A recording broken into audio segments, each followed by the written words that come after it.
Bismillahirrahmanirrahim. Assalamu alaikum wa rahmatullahi wa barakatuhu. Welcome to the be Eclairs Sania's YouTube channel pet. Yet the now to the Zaika with Insha.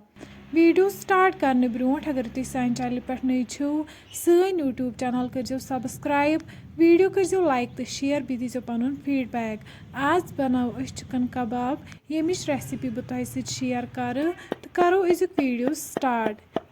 Chicken कबाब बनाने खतर निमुत boneless chicken अत बनाओ गोडनेथ असल पे कीम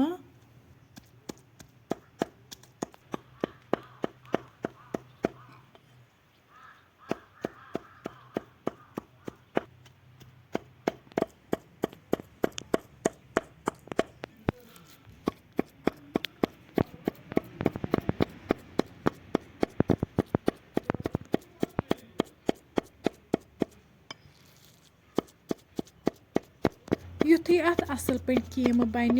पे अत मसाल ऐड कर ये दान वल गरम मसाला वज़िल मरचांगन लिदर नून बेन ताज़ दान वल तो ठूल तुम हेको वुचित कीम बिल्कुल तैयार अम पत करो वन अत मज मसाल ऐड ये निमुत गरम मसाला बादियान मरचांगन लिदर तो नून वन करो मसाल अत मज ऐड ये कीमस असल पे मिक्स करुन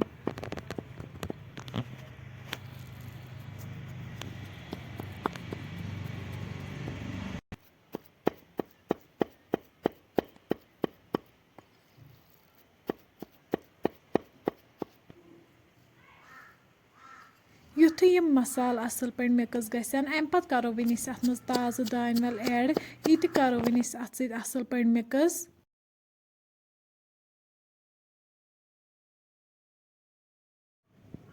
युथु दान वल अत असल पे मिक्स गसे लास्टस पे त्रो वन अत मज ठूल तो ये रलाओ वन अत असल पे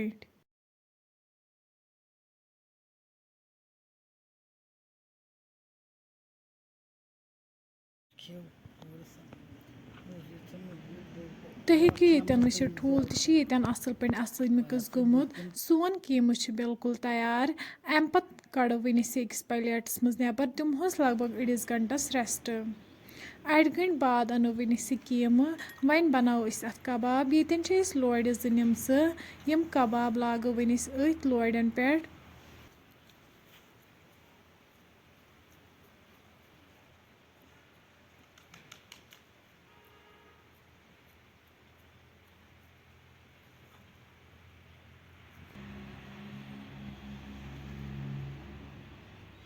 तुम हेको ये वुचित कबाब गो रेडी वन बनाओ इथे पे ब्या कबाब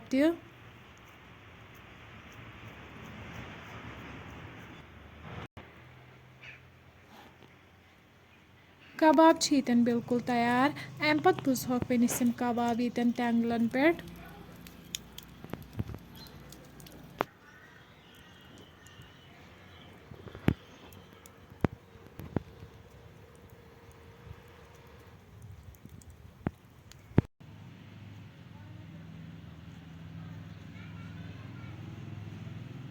युथु कबाब असल पे बुजन अम पत कड़ो वन अकिस प्लेटस मज नबर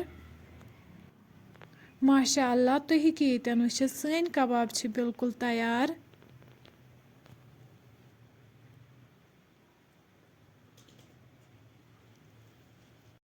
वन थो ये दानस पे कड़ाई अत मज त्रो वन तील युथु गरम गि वन त्रोक कबाब अथ तिलस मज करहोक असल पे फ्राई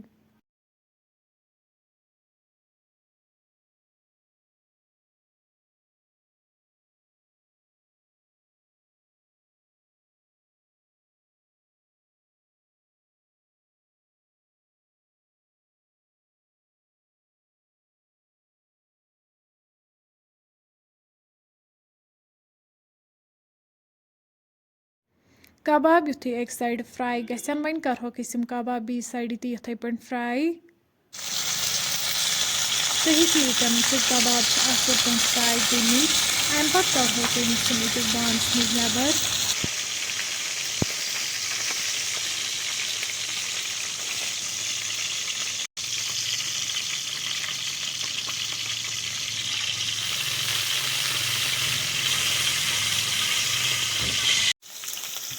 वहीं त्रो तलस मज गंड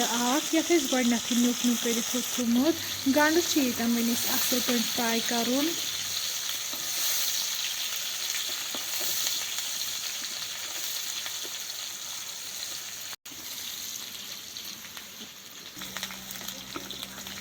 युथी गंड फ्राई गम पे त्रो वन तथ मज आब कप बी त्रो वन तथ मज मरचांगन चमचे मरचांगन करो वन गंडन सत असल पे मिक्स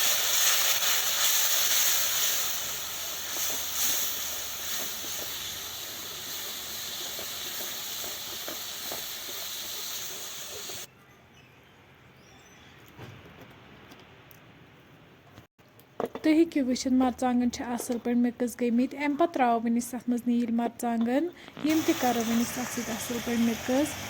वन त्रो अथ मज कबाब यम फ्राई कर थमित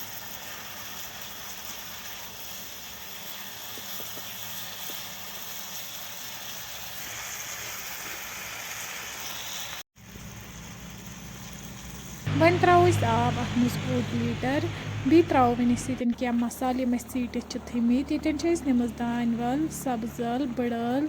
दालचीन गरम मसाला बादियान पाउडर चमचे 2 यम सारी मसाल करो वन सतन असल पे मिक्स वन थो लिड लगभग 5 मिनटन 5 मिनट बाद तुलो वन लिड थोद लास्टस पे त्रो वन कसूरी मेथ अम पे वालो वन दान पे बोन माशा अल्लाह तुम हेकि ये वुचित सं रेसिपी बिल्कुल तैयार फ्रेंड्स अगर तुम सोन अजुक वीडियो पसंद आमुत सन यूट्यूब चैनल कर सब्सक्राइब वीडियो कर लाइक तो शेयर बी दीजिए पनुन फीडबैक अल्लाह हाफिज।